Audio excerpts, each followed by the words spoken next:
I thought I'd do a quick video on the Triban RC 120 disc brake version. If you happen to have bought this bike, I think loads of people have bought this bike. In London you see people on this all the time. And if you did buy this bike, then the chances are you probably wanted to change the tyres. So the problem that I had, and that I think lots of people have had, has been trying to fit different tyres onto the Triban rims, and then not being able to get the tyres on correctly. So I've got a pair of, I still don't know how to say this,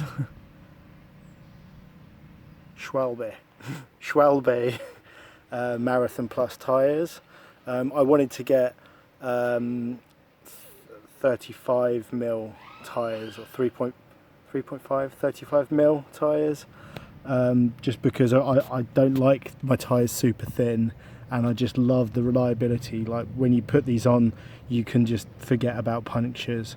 But then I had trouble actually fitting these on the wheels, and well, I had a different pair of Schwalbe ones before, and I had to buy, first I had some plastic levers, snapped the levers, bought some Park Tool metal ones, and I could get them on and off, but I wrecked the metal bead on the inside. I kind of like levered it, and it needed so much energy, and I was scraping up the old rims, and I just completely wrecked a pair of like perfectly good tyres.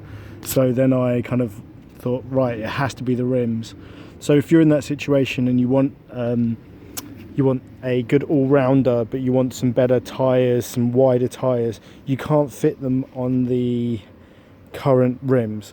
If you're looking to do it in the most cheapest way possible, I would say, and you don't, basically I spent £100 on a new pair of rims, and I fitted them myself, but this setup works perfect. So firstly, if you did want to change them, these are the ones that I would recommend, the DT Swiss R460DB.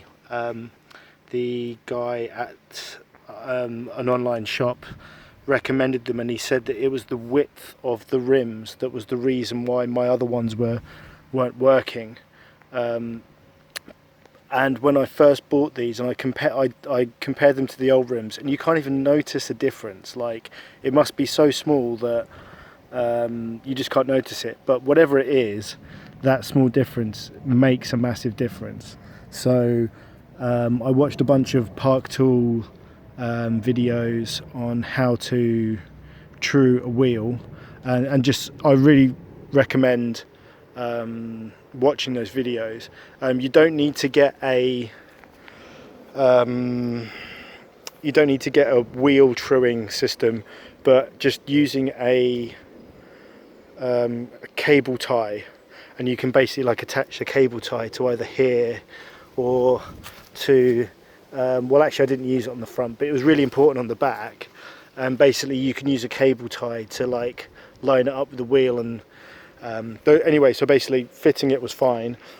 You might find if you're looking for rims that the people in the shop they'll say to you, or the guy said to me, you need to get new spokes with it. And then I said, well, which spokes shall I get? And he said, well, we can't tell you because whatever reason. But basically with this combination will work. If you know, I recommend these tyres to absolutely everyone. I think they're the best tyres money can buy. We're not talking about weight. I don't really care about weight. I like, this is for like all-rounder people. And I think this is like, if you've bought this bike, you probably are looking for like an all-rounder where you bought it because with the disc brake, it gives you the clearances so you can put fatter tyres, but you can't put fatter tyres without better rims.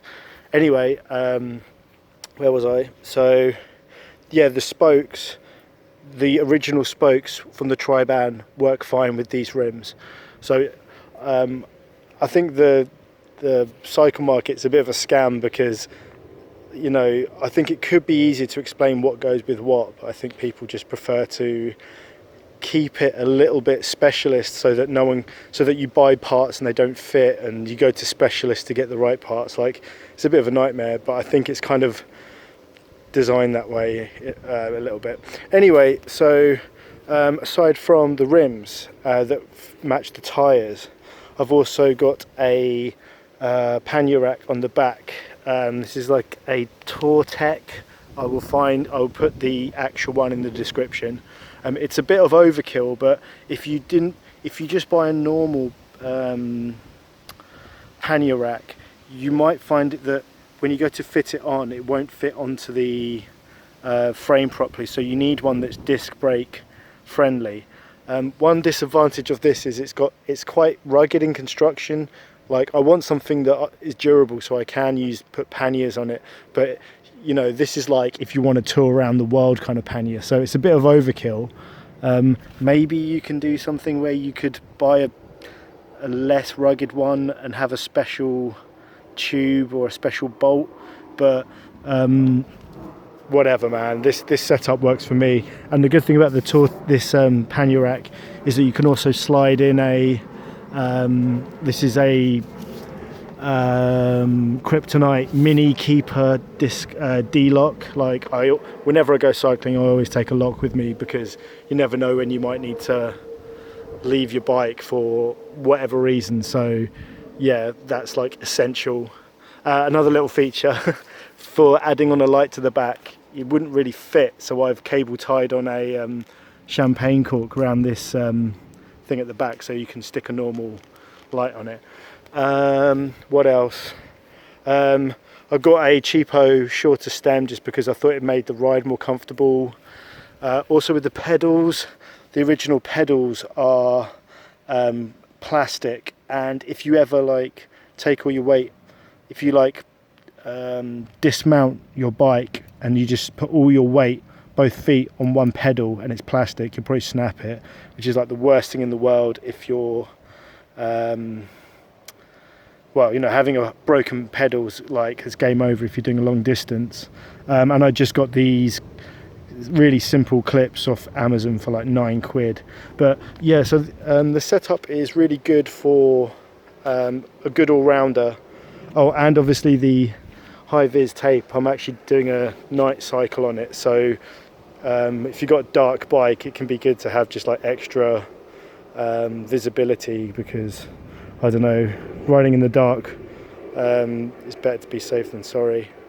The other thing as well is if you're looking at these bikes, is the style of disc brake.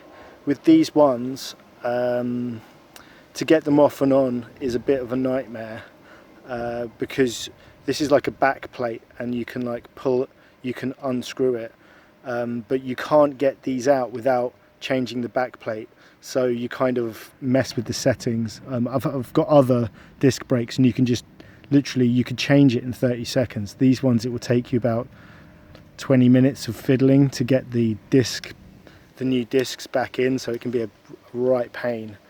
But yeah, so I recommend anyone who wants to upgrade their tyre thing, if you want to spend an extra £100 on the rims, then the ones I pointed to I recommend.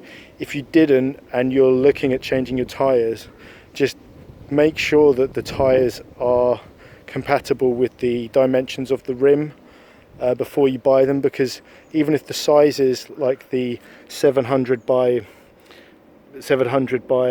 so yeah, this is 35C that says, but if you think, oh yeah, you can just put any 700 by roughly 30 or whatever onto these wheels, and then your wheels like wobbling like this, then you're going to be really disappointed. So yeah, I hope that helps. If one person, if it helps you when you're trying to sort out how to upgrade your Triban, then this video is worth it. Anyway, cheers.